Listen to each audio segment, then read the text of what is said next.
Hey everyone, I'm back and in my little tour of talking with all the folks helping the Midwest, Detroit, Michigan with more awareness and activities around investments. You saw what was happening with Pitch Michigan as of late. I wanted you all to meet Ted. Hey, Ted.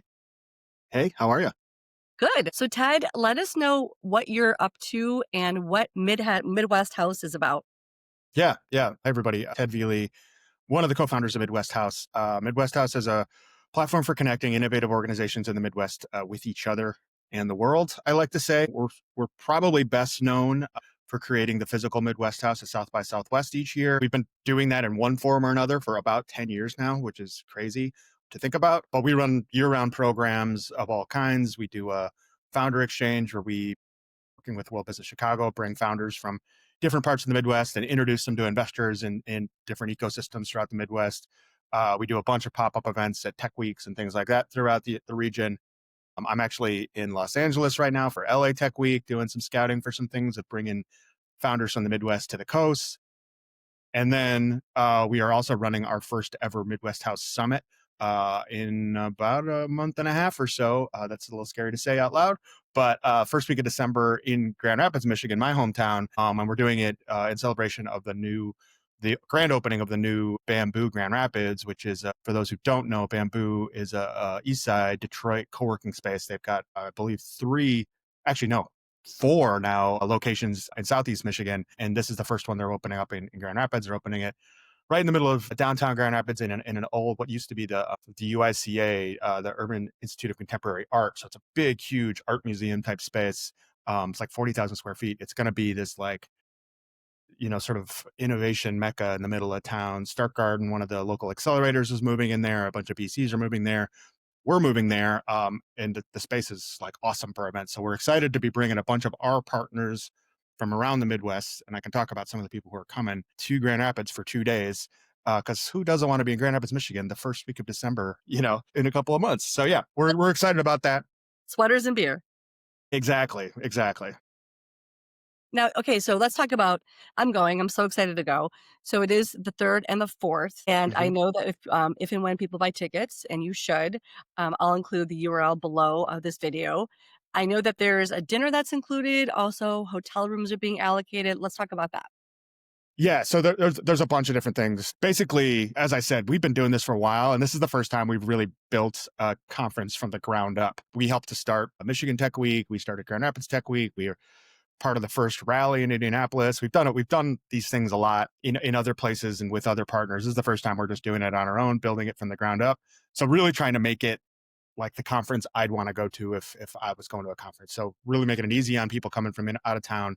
First of all, if you're coming from Detroit, we're going to have at least one, maybe two chartered buses that'll be coming that'll be included with your ticket. And as soon as you get the ticket, you'll get the details on how to do that. We will have discounted codes for hotels. All the hotels are going to be right in downtown Grand Rapids, so everything will be very walkable. And then we're designing the conference itself to be a really tight but like impact packed 2 days. So basically the conference starts on the 3rd, at probably around like 11 o'clock in the morning, and it'll end on the 4th around 1 or 2, so that you could leave, from Detroit or from Chicago on the 3rd in the morning, get there in time for it to start, be there overnight, and be back by dinner the next day. That was kind of the sort of the goal of how we're designing it. And then, yeah, as you said too, also included in your ticket, we're going to do these curated dinners that night of the 3rd in locations all over downtown Grand Rapids, where you'll be put together with 8, 9, 10 other people, 10 other attendees, meet some new people, have some good times, and, eat some good food as part of it. Plus, on top of that, there'll be tons of food that'll be at the conference that'll all be included. We will do a holiday themed happy hour of some kind while we're there. There'll be coffee services and all that kind of stuff. It'll be, you'll definitely will feel like you're getting a lot of value out of the ticket itself. Not to mention, we've got some amazing speakers coming in from around the country, from around the Midwest. Some of our favorite partners that we go to South by with every year. Some folks we've met in places like Austin or San Francisco or things like that we're bringing. And really, like, our hope is that this is the first of many of these summits that really kind of can be these little transformational moments where connections are made, relationships are made that then people build off of for years. I love, and I've heard of Midwest House. I've been to South by a couple of times. And I don't know, first couple times I went, I didn't know that Midwest House existed. And I feel like for me, Midwest House just got more prominent, or just I became more aware of it in the last few years. And I do think it's interesting and different that it's like a Midwest kind of thing versus just a specific area. Obviously, I know you're a Michigander as well, but the fact that you get the ecosystem. I talked to Philippe as well over at Start Midwest, understanding the ecosystem itself and having lived, a couple decades in Chicago, it's actually fun for me to see the difference. And I actually lived in Minneapolis for a while too. So it's cool to see the difference of culture in each of the towns and the startup community in general. That's why it's so great to hear, what you're experiencing, what you're doing. Uh, as we, talk, and as we, let me pause.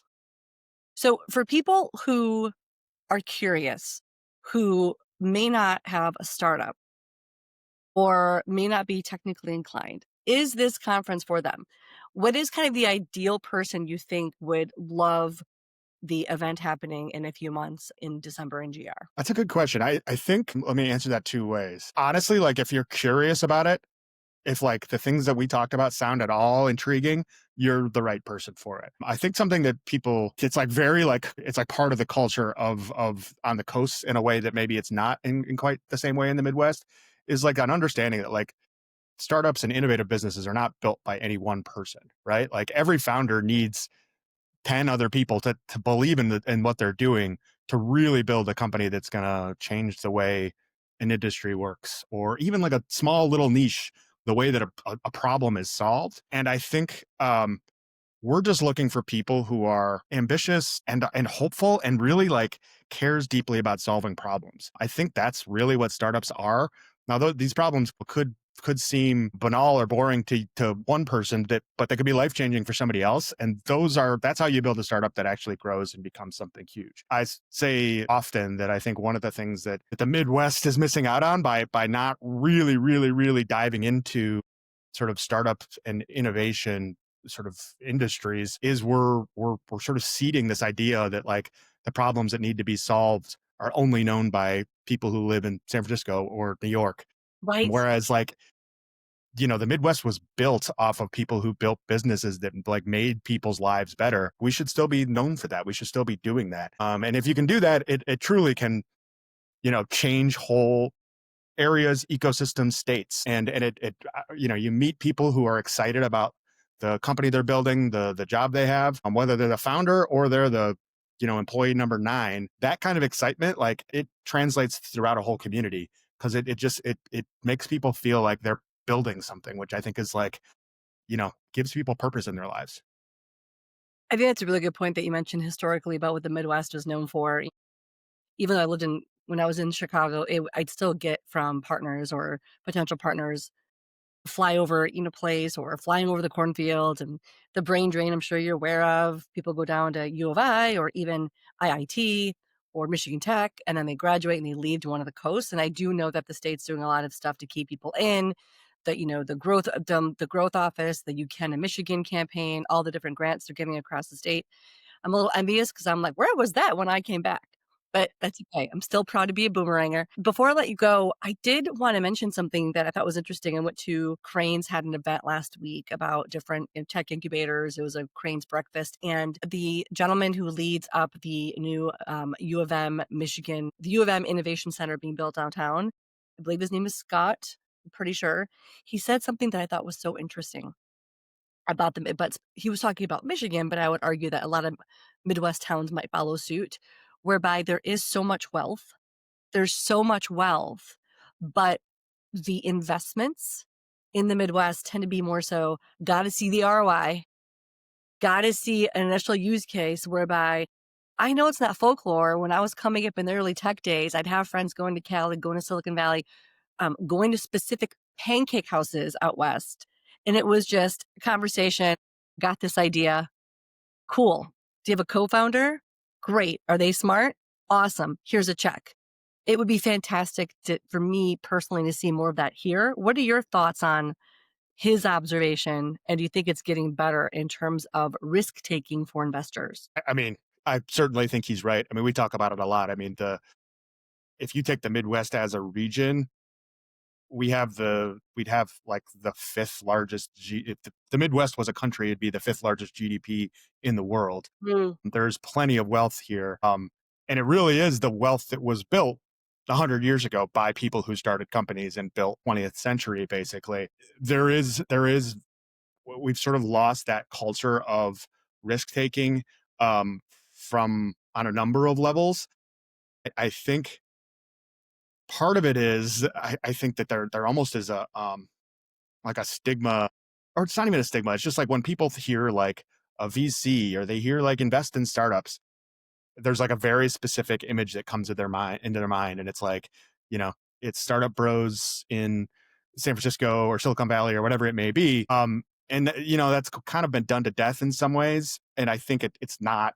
It's a very non-Midwestern thing. It's like wasting money on like the breakfast at Google in the morning or whatever it may be, you know. And I think we are working on, I think that this idea of like that this is not about like needing to be, what's the word I'm looking for here, we need to sort of change the sort of the way that people sort of think around what that investment can mean. Again, it really comes down to, can we invest in the people that want to solve big problems for the region that we live in, that want to do things to like allow us to continue to be the, you know, a place where things get made, but are want to do them in a way that's like that's clean and that is, you know, will last the next 100 years. And so I think like events like what we're doing, and you know, all kinds of things that we're seeing all over the state of Michigan, all over the Midwest, where we're really just trying, we had got these ecosystems of people who are sort of, whether they're founders or they're working for startups, we're trying to like create spaces where we can invite more people in,